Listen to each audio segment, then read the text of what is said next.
It's October 21st, and the strange side of history awaits. Today, we have a town consumed by tragedy, a man who turned his skin into art, and a light that changed the world. Let's begin.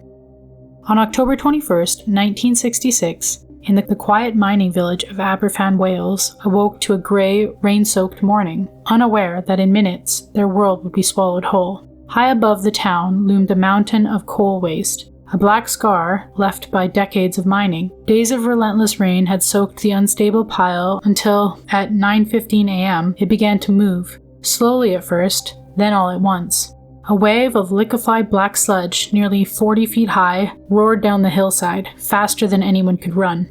It smashed through homes, buried streets, and struck Pantglass Junior School, where children had just begun their morning lessons. Within seconds, the classroom went silent, entombed beneath thousands of tons of coal waste. In the chaos, a school meals clerk named Nancy Williams threw herself over 5 children, shielding them with her body. The children survived, but Nancy did not. Rescue teams clawed at the sludge with their bare hands, desperate to find signs of life. A few small cries were heard at first, then none. 144 souls were lost, 116 of them children.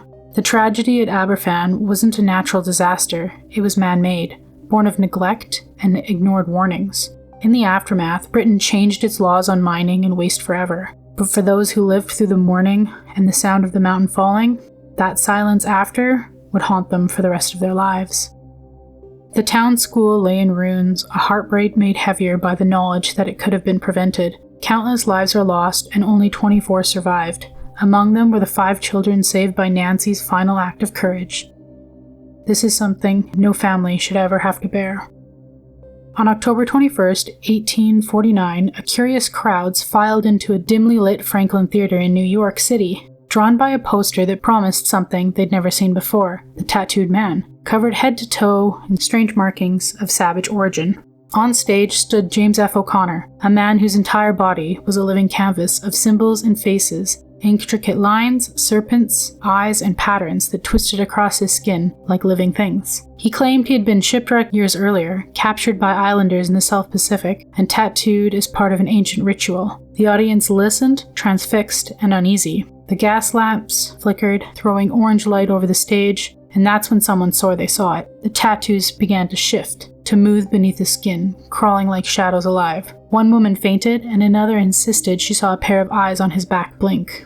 O'Connell smiled through it all, his pale eyes catching the glow of the light. He never explained the symbols, nor the strange humming tune he sometimes whispered under his breath. One, he said, taught to him by those who marked his flesh. When the lights dimmed and the curtains fell, the audience was left in silence. The posters call it a spectacle of curiosity, but those who stood too close later said that they've dreamed of the markings and they were still moving. When people see different cultures or even different things, people fear what they don't understand, and imagination can play tricks on you. I don't believe his tattoos moved, but I do believe that the people saw what they needed to believe when they first looked at him.